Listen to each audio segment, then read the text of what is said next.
Assalamualaikum warahmatullahi wabarakatuh.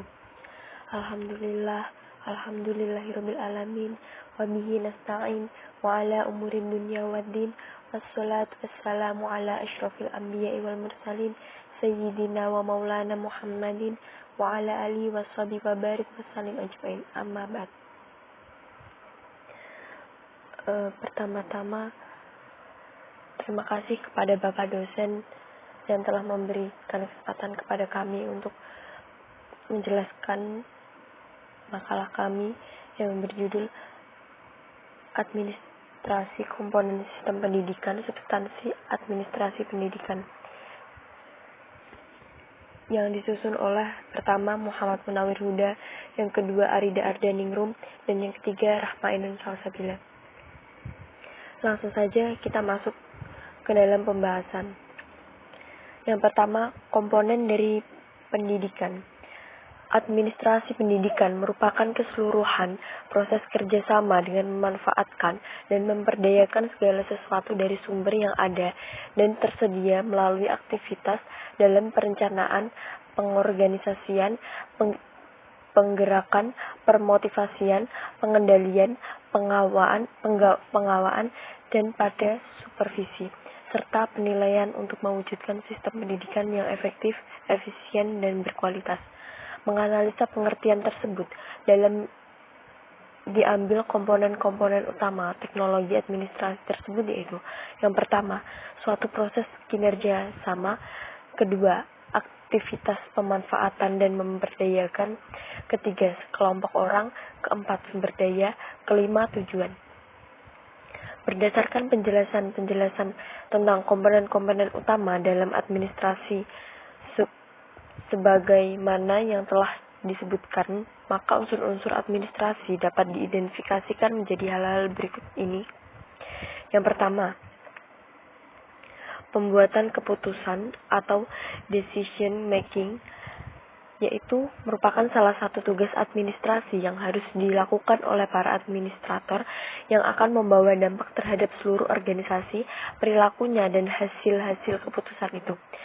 Sebab fungsi pembuatan keputusan merupakan suatu usaha untuk mencapai tujuan-tujuan dari unit yang menjadi tanggung jawabnya.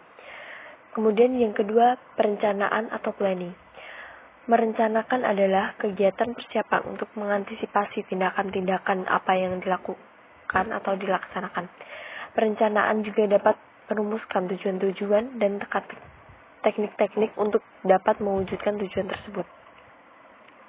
Kemudian ketiga, pengorganisasian atau organizing, yaitu merupakan suatu gerakan langkah menuju ke arah pelaksanaan rencana yang telah disusun sebelumnya. Kemudian yang keempat, pengkomunikasian atau communication. Ini berarti untuk menyalurkan informasi, ide, penjelasan, perasaan, pertanyaan dari orang yang satu kepada orang lain atau dari kelompok yang satu kepada kelompok yang lain. Mengkomunikasikan dalam suatu organisasi adalah suatu organisasi dimaksudkan untuk dapat mempengaruhi sikap dan perilaku para anggota organisasi secara sendiri-sendiri atau secara kelompok. Kemudian yang kelima, pengkoordinasian atau coordination.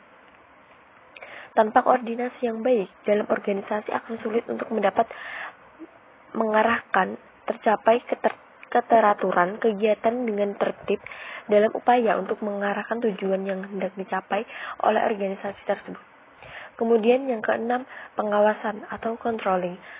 Terdapat dua hal yang mendorong adanya pengawasan, yaitu yang pertama, tujuan-tujuan individu atau kelompok, kadang-kadang atau pada pendidikan, pembiayaan, dan hubungan sekolah, madrasah dengan masyarakat. Dari komponen-komponen administrasi pendidikan secara garis besar dapat digolongkan menjadi komponen-komponen administrasi pendidikan secara garis besar dapat digolongkan menjadi yang pertama, administrasi personel sekolah, yang kedua, administrasi kurikulum, yang ketiga, administrasi prasarana dan sarana pendidikan, yang keempat, administrasi siswa, dan yang kelima, kinerja sama sekolah dan masyarakat. Penjelasan tersebut mengenai beberapa komponen administrasi pendidikan adalah yang pertama, administrasi personel sekolah. Manusia merupakan unsur terpenting dalam kelancaran kegiatan sekolah. Semua kelancaran jalannya pelaksanaan program sekolah sangat ditentukan oleh manusia-manusia yang menjalankannya. Fasilitas berupa gedung, perlengkapan alat kerja, dan dukung masyarakat dapat digunakan untuk mencapai tujuan pendidikan apabila dijalankan oleh orang-orang yang berpartisipasi penuh. Kemudian, administrasi kurikulum. Pada jenis dan tingkat sekolah apapun, yang menjadi tugas utama kepala sekolah ialah menjamin adanya program pengajaran yang baik bagi murid-murid. Inilah tanggung jawab kepala sekolah yang paling penting dan banyak tantangannya. Kemudian, administrasi sarana dan prasarana pendidikan. Secara etimologis, arti kata prasarana berarti alat tidak langsung untuk mencapai tujuan dalam pendidikan, misalnya lokasi atau tempat, bangunan, sekolah, lapangan olahraga, uang, dan sebagainya. Sedangkan sarana seperti alat langsung untuk mencapai tujuan pendidikan, misalnya ruang, buku, perpustakaan, laboratorium, dan sebagainya. Kemudian, administrasi peserta didik. Proses ini dibagi menjadi 3 tahapan, yaitu administrasi pada awal tahun pelajaran, setahun pelajaran, dan akhir tahun pelajaran. Kemudian, kita masuk ke substansi administrasi pendidikan. Substansi administrasi pendidikan atau manajemen, ruang lingkup atau bidang garapan AP atau MP, yaitu yang pertama, administrasi atau manajemen kurikulum dan pengajaran, yang terdiri dari menyusun kalender sekolah, menyusun rencana kerja tahunan, merumuskan penjabaran tugas, menentukan beban guru, menyusun jadwal, menyusun tahap-tahap penilaian hasil belajar. Kemudian yang kedua, administrasi atau manajemen ketenagaan pendidikan, yang mencakup inventarisasi kepegawaian, penentuan kebijakan, dan perencanaan pendidik, pengadaan tendik, pengembangan, pemeliharaan, penilaian, serta pensiun PHK. Kemudian, administrasi atau manajemen peserta didik, siswa, mahasiswa, pemuda, orang tua, yang mencakup sensus sekolah, penetapan besarnya sekolah, penerima siswa baru, penempatan dan pengelompokan siswa, presensi dan absensi, disiplin atau tata tertib siswa, organisasi siswa atau OSIS, kegiatan ekstrakurikuler, serta layanan khusus siswa. Kemudian yang keempat, administrasi atau manajemen sarana dan prasarana pendidikan, yang mencakup perencanaan, pengadaan, penyimpanan dan penyaluran, pemeliharaan, inventarisasi dan penghapusan tata letak. Kemudian yang kelima, administrasi atau manajemen pembiayaan pendidikan, yang terdiri dari penerimaan pendapatan, ras, pertanggungjawaban, pengeluaran, pengawasan atau pemeriksaan. Kemudian yang terakhir, administrasi atau manajemen hubungan sekolah lembaga pendidikan dengan masyarakat, yaitu organisasi PP3 atau komite sekolah atau dewan, hubungan dengan orang tua, hubungan dengan masyarakat luas, hubungan dengan instansi lain, serta pendekatan atau teknik humas. Kemudian kita masuk ke dalam isi dan eksistensi administrasi pendidikan. Yang pertama yaitu organisasi. Jika sekelompok individu menghadapi pekerjaan yang sudah tidak mampu lagi untuk ditangani oleh sesuatu orang, muncullah organisasi. Organisasi dalam pengertian dinamisnya merupakan suatu berhubungan dengan bentuk dan pola dalam rangka kerja sama dengan membagi habis semua tugas yang ada secara tepat dan proporsional agar tujuan bersama yang telah ditetapkan dengan tercapai. Kemudian, manajemen unsur administrasi. Yang kedua adalah manajemen.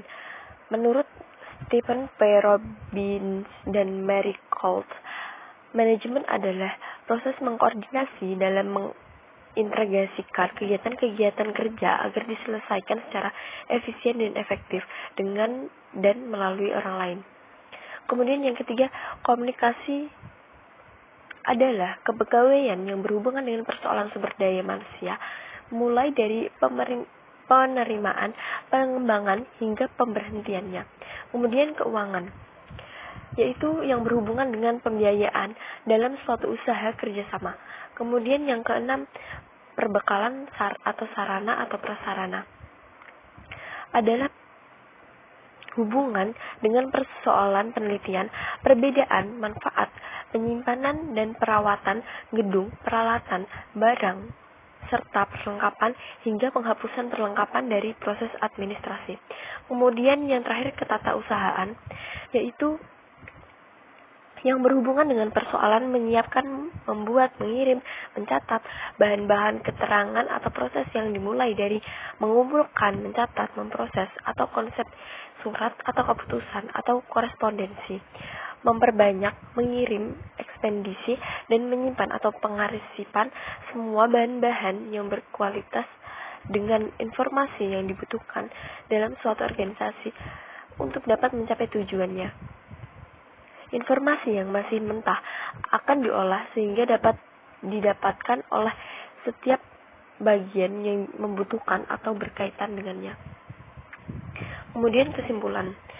Dari uraian di atas dapat disimpulkan bahwa administrasi kurikulum adalah serangkaian proses yang terdiri dari perencanaan, pelaksanaan, pengawasan, serta evaluasi terhadap kurikulum pendidikan yang harus ditempuh oleh peserta didik, dengan tujuan agar proses pembelajaran dapat berjalan efektif dan efisien, sehingga tujuan utama dari pendidikan itu dalam tercapai. Jadi, kegiatan dalam administrasi kurikulum adalah sebagai kegiatan yang bertujuan untuk melaksanakan dan mengembangkan kurikulum, sehingga kurikulum dapat dijadikan sebagai instrumen dalam pencapaian tujuan dan sarana pendidikan. Dengan menempatkan prinsip-prinsip administrasi, kurikulum kemudian dikembangkan sehingga dalam pelaksanaannya, kurikulum dapat mencapai sarana pendidikan yang diharapkan. Setidaknya, kegiatan administrasi kurikulum menghendaki agar rumusan kurikulum benar-benar terencana dengan baik sehingga dalam pelaksanaannya dapat berjalan dengan baik pula.